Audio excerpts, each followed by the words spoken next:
Saudara, pada hari ini kita akan menyorot secara khusus tentang masalah virus corona yang sedang merajalela di jagat raya ini.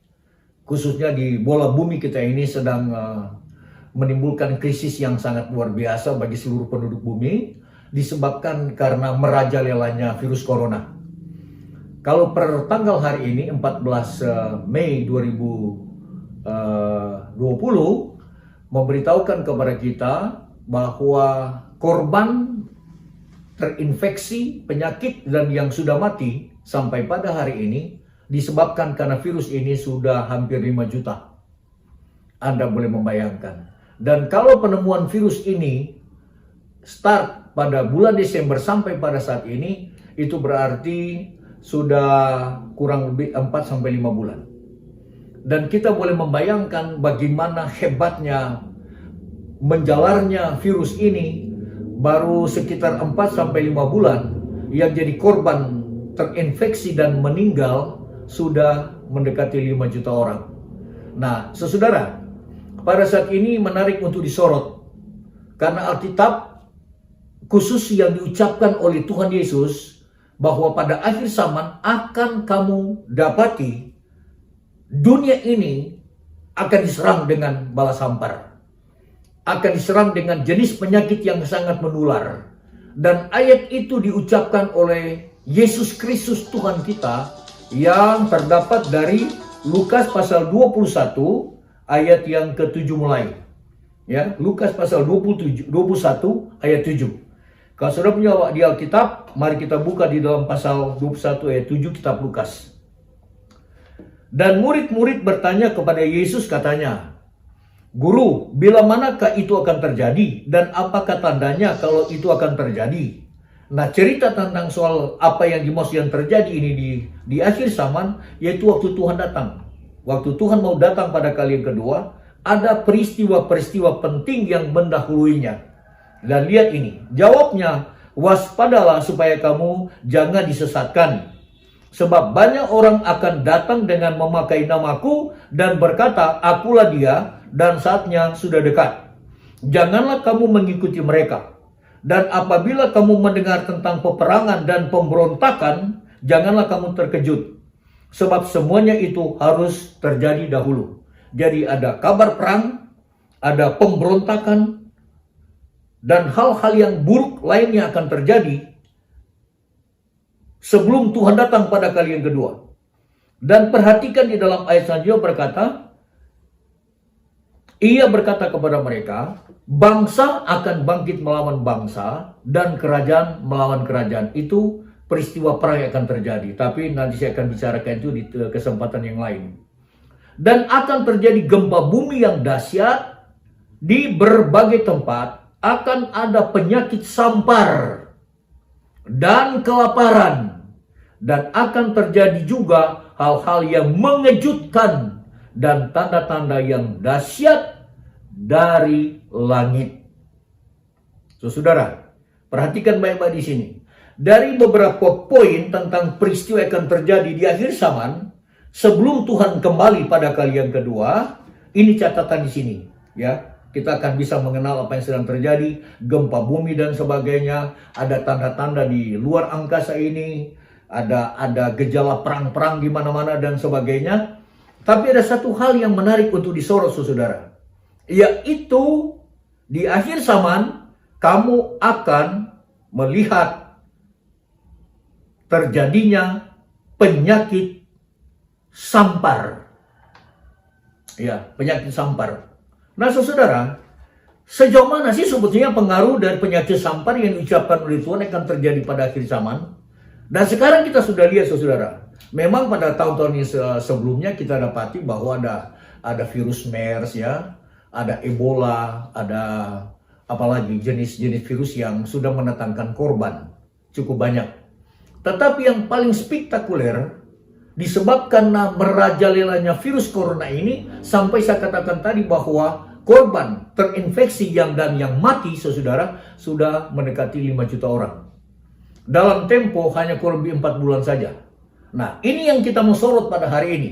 Alkitab berkata, Yesus ucapannya sendiri berkata, pada akhir zaman akan terjadi penyakit sampar. Penyakit sampar ini, saudara, kalau di dalam bahasa Ibrani menurut Analytical Concordance of the Bible, karangan dari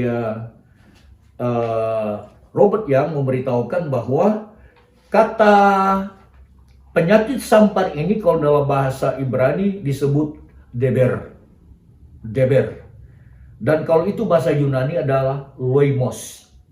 Itu yang dimaksud oleh Tuhan tentang soal penyakit sampar. Dan ternyata bahwa penyakit sampar ini sedang terjadi sekarang. Mengapa itu dimaksud loimos? Karena daya serang daripada virus ini memang sangat menakutkan, saudara. Dan ini memang sudah menggemparkan dunia. Sudah mendatangkan jutaan korban, saudara. Bahkan sampai menuju pada kematian. Mengalami krisis ekonomi secara global. Ketidaknyamanan di mana-mana. Ya, tidak aman di mana-mana. Kedengar di mana-mana, kota-kota bahkan negara terjadi lockdown. Ya. Harga naik begitu tinggi dan lain sebagainya, jadi krisis besar secara global. Nah, sebetulnya ini dikatakan disebabkan karena penyakit sampar. Apa sebetulnya ini? Sebetulnya penyakit sampar itu, saudara, ini pernah terjadi dalam perjanjian lama yang diambil dari 2 Samuel pasal 24. 2 Samuel pasal 24 ayat 12 sampai 15. Mari saya ajak saudara, kita akan membaca itu dalam 2 Samuel pasal 24 ayat 12 sampai 15 yang ada kaitan dengan virus ya, yang mematikan. Yang dikatakan dalam ayat ini, saudara, hanya tempo 3 hari yang jadi korban mati 70.000 orang. Dalam 2 Samuel pasal 24 ayat yang ke-12 sampai ayat yang ke-15 memberitahukan tentang virus ini. Dikatakan di sini adalah sampar, penyakit menular. Ini pernah terjadi di kalangan bangsa Israel di bawah kepemimpinan Raja Daud. Terjadi ini. Pergilah, katakanlah kepada Daud, beginilah firman Tuhan. 3 perkara kuhadapkan kepadamu. Pilihlah salah satu daripadanya, maka aku akan melakukan kepadamu. Kemudian datanglah Gad kepada Daud, memberitahukan kepadanya dengan berkata kepadanya, akan datangkah menimpa engkau 3 tahun kelaparan di negerimu? Atau maukah engkau melarikan diri 3 bulan lamanya dari hadapan lawanmu, sedang mereka itu mengejar engkau?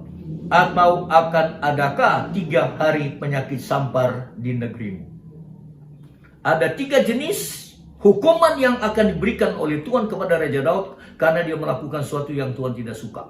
Dan akhirnya, saudara, 3 ancaman dari Tuhan akan terjadi, yaitu dia pilih yang satu, yang dianggap ringan. Tetapi itu juga cukup parah, saudara. Karena apa? Yang dia pilih hukuman yang ketiga. Silakan Tuhan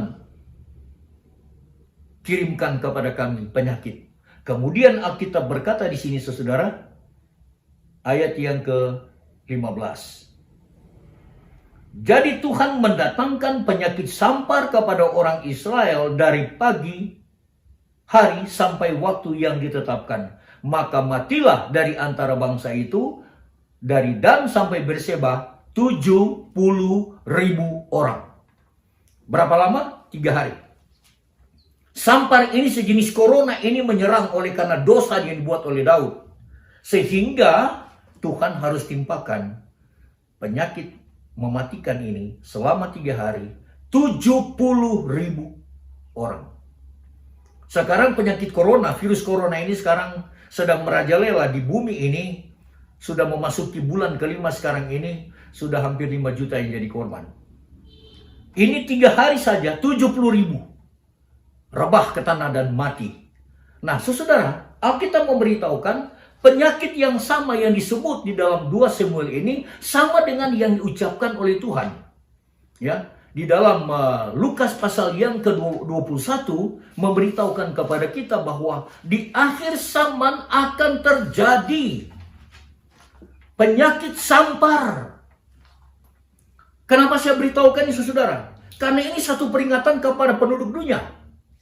Ya, Di dalam peristiwa 2 Samuel pasal 24 memberitahukan bahwa penyakit sampar yang melanda orang Israel yang dalam 3 hari mendatangkan korban 70.000 orang itu disebabkan oleh malaikat maut.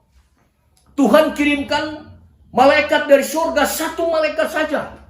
Dia mengancungkan tangan di atas gunung Moria di Yerusalem. Selama 3 hari ancungkan tangan di kota Yerusalem pada waktu itu. 70.000 orang yang meninggal dunia. Saudara, menurut pengamatan saya bahwa korban yang sudah hampir 5 juta orang di dunia ini, saudara, yang kena penyakit maupun yang sudah mati, ada pekerjaan malaikat maut yang diutus oleh Tuhan datang ke dunia ini. Untuk apa, saudara? Ya, sebetulnya penyakit ini juga sudah diberitakan oleh Tuhan Allah melalui Musa kepada bangsa Israel, bahwa kalau mereka setia dan taat kepada Tuhan, di mana saja mereka pergi, apa yang mereka kerjakan, mereka diberkati oleh Tuhan. Tapi kalau mereka berubah setia kepada Tuhan, maka salah satu hukuman yang Tuhan akan kirim kepada bangsa Israel adalah penyakit sampar. Ulangan pasal 28. Penyakit sampar itu adalah penyakit yang merupakan virus yang akan membuat manusia akan kesakitan. Dan itu akan menyebar secara luar biasa kepada masyarakat dan akan mendatangkan kematian. Dan tidak sedikit yang diserang dengan penyakit ini. Nah, sekarang Yesus berkata begini, di akhir zaman akan terjadi penyakit sampar. Sekarang faktanya, saudara. Oh, luar biasa Tuhan kita yang saudara. Nostradamus pada abad ke-16 kalau tidak salah, seorang peramal yang terkenal ya dari barat. Dia pernah meramalkan ini. Pada sekitar tahun 2020 pada abad ke-21 akan terjadi dunia akan dilanda dengan virus corona. Nah, ini luar biasa kan saudara. Ini hanya kekuatan mistik saja yang ada pada Nostradamus. Tetapi ada juga peramal-peramal yang pernah berkata bahwa akan terjadi wabah virus corona. Tetapi jauh sebelum mereka itu saudara-saudara, Yesus yang memberitahukan pada akhir zaman akan terjadi penyakit sampar yang akan melanda dunia. Ini menggemparkan dunia saudara. Semua kepala negara dan pemimpin dunia di kebingungan saudara untuk mengatasi ini. Mengalami kerugian ekonomi, sakit penyakit, krisis sosial dan sebagainya. Anda boleh membayangkan apa yang terjadi. Pertama yang kita harus ketahui bahwa ini adalah penggenapan nubuatan yang diucapkan oleh Tuhan. Bahwa di akhir zaman ada satu tanda yang akan menyolok terjadi di dunia ini. Yaitu penyakit sampar. Yang sekarang dikenal dengan virus corona 19. Ya. Nah ini perhatian saudara. Di topik besar kami dalam program seperti ini kami sebut ini adalah sirene surga akhir zaman. Maksud di sini adalah gejala-gejala, fenomena, peristiwa sedang terjadi di dunia ini. Saudara, itu sudah dinubuatkan oleh firman Tuhan. Ini dikatakan oleh Alkitab. Dan nubuatan itu diucapkan langsung oleh Tuhan Yesus. Bahwa pada akhir zaman dunia akan serang dengan penyakit virus. Yang seperti yang diucapkan di sini, penyakit sampar yang mematikan. Yang sangat berbahaya. Ini peringatan bagi penduduk dunia. Kalau misalnya ada penghukuman terjadi satu tempat, satu negara, satu daerah, satu tempat, satu lokasi. Ini bukan cuma sekedar ini gejala alam.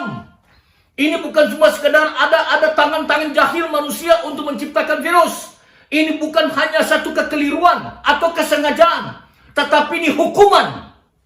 Ini adalah peringatan dari Yang Maha Kuasa. Karena kelihatan barangkali dalam pemandangan Tuhan dunia ini sedang meninggalkan Dia. Tidak menghormati kepada Dia. Tidak menyembah kepada Dia. Ini yang berbahaya. Ini peringatan kepada dunia. Jadi saudara, apa yang harus dipikirkan oleh kita, manusia penduduk dunia? Kalau pengajaran Alkitab memberitahukan kepada kita bahwa penyakit-penyakit dan petaka-petaka yang sedang terjadi di dunia ini ada kaitan dengan Yang Maha Kuasa. Ada kaitannya. Bagaimana respon kita? Karena kalau kita lihat saudara bahwa salah satu petaka yang Tuhan izinkan terjadi di kalangan bangsa Israel adalah penyakit. Di samping ada ada peristiwa-peristiwa yang mengerikan lainnya, kematian dan lain sebagainya, perang dan sebagainya, konflik dan sebagainya. Tetapi penyakit itu cukup menarik untuk kita pada hari ini untuk direnungkan. Kalau Tuhan izinkan ini, saudara, ini berarti ada tuntutan Tuhan. Kita jangan main-main dengan Tuhan. Karena dunia ini bertuhan, saudara.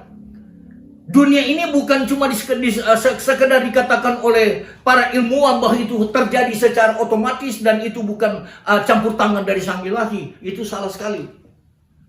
Dunia ini ada karena tangan Tuhan.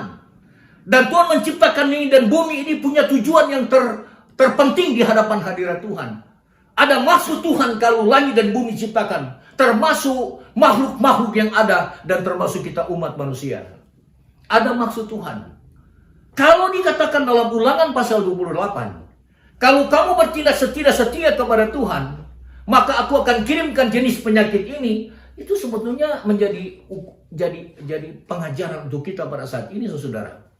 Bahwa ada tuntutan Tuhan bagi kita semua. Kita perlu koreksi diri. Barangkali kita tidak hormat lagi kepada Tuhan. Barangkali kita tidak menyembah lagi kepada Tuhan. Barangkali kita selupa segala-galanya. Hidup ini kita hanya pikirkan tentang soal makan dan minum. Barangkali kita sibuk dengan keperluan-keperluan jasmania kehidupan keluarga kita. Kadang-kadang waktu yang Tuhan berikan kepada kita tidak menggunakannya itu kepada Tuhan. Ada banyak orang pandang remeh dengan Tuhan, saudara. Ya, banyak orang melupakan Tuhan, saudara. Banyak orang main-main dengan Tuhan. Banyak orang tidak suka dengan Tuhan. Itu sebagai tanda di mana-mana terjadi. Orang-orang sedang melalaikan kewajiban mereka untuk menyembah kepada Tuhan.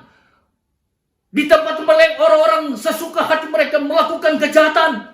Di tempat lain mereka sedang berpesta porak dan sebagainya. Dan Tuhan tidak suka itu, saudara. Kenapa Sodom dan Gomora Tuhan bakar? Menjungkir balikan dengan gempa bumi yang dahsyat. Kenapa? Semua kota-kota di seputar Laut Mati sekarang. Ada Sodom, Gomora, ada dan sebagainya. Ya. Yang jarak lokasi itu kira-kira 200 sampai 300 km. Itu hancur lebur. Alkitab mengatakan bahwa api dari langit membongkar gunung-gunung yang ada di sana. Terjadilah petaka Sodom dan Gomora. Apa itu? Itu ada maksud Tuhan. Karena dia melihat bahwa orang-orang Sodom dan Gomora, mereka sudah melupakan Tuhan. Mereka sudah melalaikan Tuhan. Di saat itu tinggal Lot dan keluarga yang mencari Tuhan, termasuk Abram. Tetapi mayoritas orang-orang di kala itu mereka tidak hormat, tidak menyembah lagi kepada Tuhan. Maka Tuhan tidak setuju dengan perbuatan seperti itu. Tuhan ingin bangkitkan hati dan pikiran manusia. Bahwa manusia tidak berdiri secara individu dan mereka punya kuasa untuk mengatur hidup. Tetapi di bawah kontrol dan keinginan Tuhan. Supaya Anda dan saya harus penuh hormat kepada Tuhan. Barangkali saya ingin katakan kepada teman-teman kekristenan ini. Sejauh mana kira-kira kalau kita berkata Yesus Tuhan yang kita harus sembah? Sejauh mana sikap kita kepada Tuhan? Di akhir zaman sekarang ini, saudara, kita harus sadar. Sudah ada banyak orang Kristen yang meninggalkan Tuhan. Sudah banyak orang Kristen yang tidak suka lagi datang ke gereja. Sudah banyak orang Kristen lagi yang sudah acuh tak acuh dengan Tuhan. Ini peringatan. Ini sirine surga sedang digaungkan. Sedang diberitahukan kepada dunia. Kita harus datang kepada Tuhan. Jadi kalau ada virus corona yang sedang melanda dunia, itu memperingatkan kepada kita, saudara. Siapakah kita umat manusia? Adakah Anda berkata orang kaya? Adakah Anda berkata bahwa Anda harus seorang penguasa? Anda orang berpengaruh? Anda sebagai seorang tokoh? Anda orang hebat, ilmuwan? Tetapi hidup tanpa Tuhan fatal adanya, saudara. Anda boleh membayangkan virus corona itu adalah jenis virus yang sangat kecil dan tidak bisa dilihat dengan kasat mata kita. Tetapi itu sudah menghantui 7,5 miliar manusia. Sedang ditakuti. Itu virus yang tidak kelihatan. Menghantui 7,5 miliar manusia di atas muka bumi. Kenapa Allah yang Maha Kuasa yang membentuk langit dan bumi ini tidak ditakuti? Dia Tuhan yang menentukan baik dan buruk dalam kehidupan kita. Menyerahlah kepada Tuhan, saudara. Datanglah kepada Tuhan Yesus, saudara. Bertobatlah, datang kepada Dia. Sembahlah Dia dan hormatilah Dia. Kasihilah Dia, saudara. Carilah kan Dia sementara Dia masih dekat. Cari Tuhan sementara Dia dekat. Bertobatlah sementara Dia masih mudah didapatkan.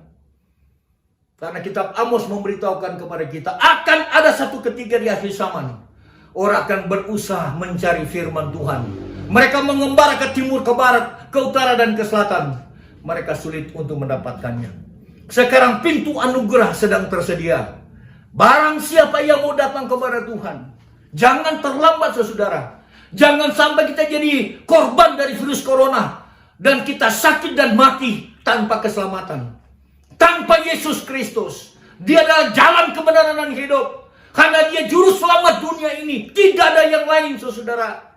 Hanya Dia mengklaim dirinya sendiri sebagai yang Maha Kuasa. Dia adalah Allah yang hidup. Dia adalah juru selamat setiap umat manusia. Yang mau datang kepada Dia, datanglah kepada Dia. Bapa Surgawi, pada saat ini, terima kasih banyak. Ingatkan kepada kami bahwa virus corona yang sedang melanda dunia ini bukan sekedar insiden, tetapi ini ada maksud dari Yang Maha Kuasa, supaya orang-orang di dunia ini mencari Tuhan. Tuhan mau supaya Dia dihormati, ditakuti, disembah, dan dipuji. Tuhan mau supaya dirinya dipercaya, supaya setiap orang datang bertobat, meninggalkan cara hidup yang jahat, melalaikan Yang Maha Kuasa. Banyak orang-orang melupakan Tuhan, menggunakan waktu sebebas-bebasnya dan tidak mau menggunakan waktu untuk Tuhan.